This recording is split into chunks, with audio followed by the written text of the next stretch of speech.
I've wanted a tablet for a while now, but never quite enough to actually buy one. I thought about getting the Nvidia Shield when it first came out, and though both my mother and brother got one for themselves, I never jumped on board. I'm not exactly sure why either, and lately it seems the only companies making tablets anymore are Microsoft, Samsung, and Apple. And I'm sure I don't have to tell you guys how I feel about Apple. It wasn't until I received this tablet from a company by the name of Huawei, and honestly, I don't know why I didn't get one of these before.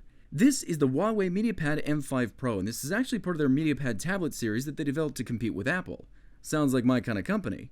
They have their MediaPad M5, which has an 8.4-inch display, and then the MediaPad M5 Pro, which has a 10.8-inch display. Both of them have a resolution of 2560 by 1600 and come with a 60Hz IPS panel. If you want more information on the 8.4-inch MediaPad, I'll have a link to that in the description, but today we're going to focus on the Pro, as that's the one that I was sent.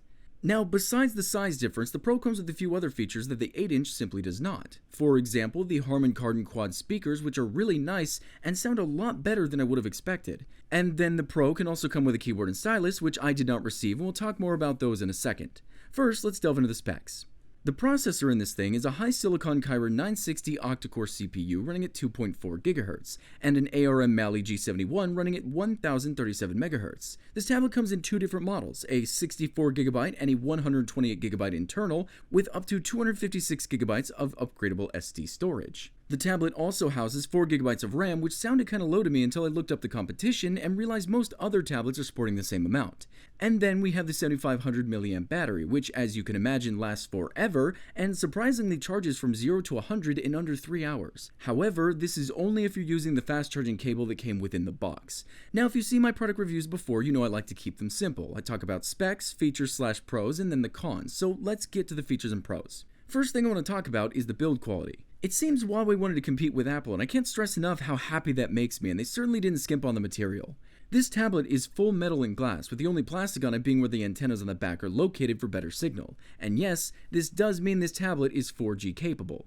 It just feels sturdy, which is definitely where you want to be when designing a tablet. Speaking of design, actually, there were a few things about this tablet that made me nerd out a lot more than I thought I would. For example, this is the fastest fingerprint reader I've ever seen. All I have to do is tap my thumb on the reader and it wakes up immediately. I've actually just sat here trying to see how fast I can touch the fingerprint sensor and move it away before it just doesn't recognize, and it opens almost every single time. Which is crazy because if I try to do that with one of the fingers that I didn't register, it doesn't open at all. Well duh, Barry, that's how a fingerprint reader works. Yeah, but you know what? It impressed me, okay?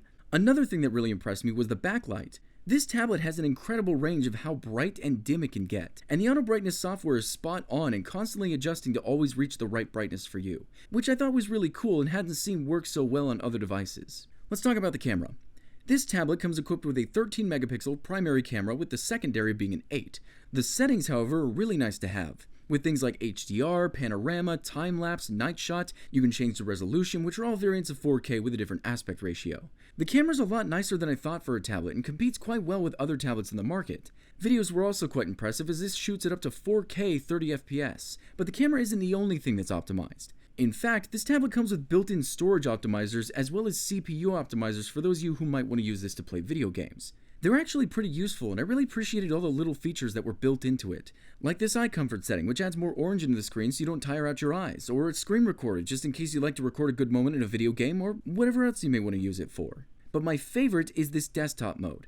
This is where the keyboard and pen would really come in handy. Now, no, there's not an actual version of Windows installed on this thing, though the XP look is really funny. This is actually Android 8 Oreo, but for an Android OS, it acts very similar to Windows, and I'm probably going to pick up that keyboard and pen combo so I could easily use this as an ultra-thin laptop. Now you may say, well, why would I want a tablet? And that's a good question. I'd have to say that the versatility is what's grabbed me. Not only do I have a nice little tablet for reading my scripts, which is much nicer than reading them on my tiny little phone screen, mind you, but this is also a good tool for artists who like to draw, for those who write. A tablet is thinner, making it easier to transport, and most of them are pretty affordable. But it's time to talk about the cons. And surprisingly, there aren't that many. Now I'm going to start with the smaller ones and work my way up, but I want to talk about the display.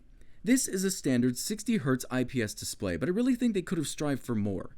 Apple's iPad Pro came equipped with a 120Hz display, which just feels amazing, and I think more companies should consider it as a new standard. No, of course it's not a deal breaker, but had this tablet come with a 120Hz display, I think it would have taken the Android market no problem, especially if they sold it for around the same price that they're selling it now. However, with not so many tablets being made lately, it also makes sense that they play it safe this time around. I can only imagine how sucky it would have been to invest in something like that and then just have this be a flop, but I hope to see more tablets try this in the future. The second con is the power and volume button. They're kind of in a weird place down here at the bottom of the tablet, and they probably had to do that because the camera that was positioned up here. Either way, it's just a bit strange, but you can just download a launcher and have it set to double tap to turn off the screen. Not a big deal. The last con is the most annoying, but something we all deal with. Bloatware. Apps like Booking.com, Huawei Consumer, and Kids Corner. But I lied. Though, yes, these apps were pre-installed on this device, none of it is bloatware, and you can actually delete anything that isn't a system app, of course. Did I ever tell you how much I love third-party Android? Oh, but this thing doesn't have a headphone jack. Imagine that.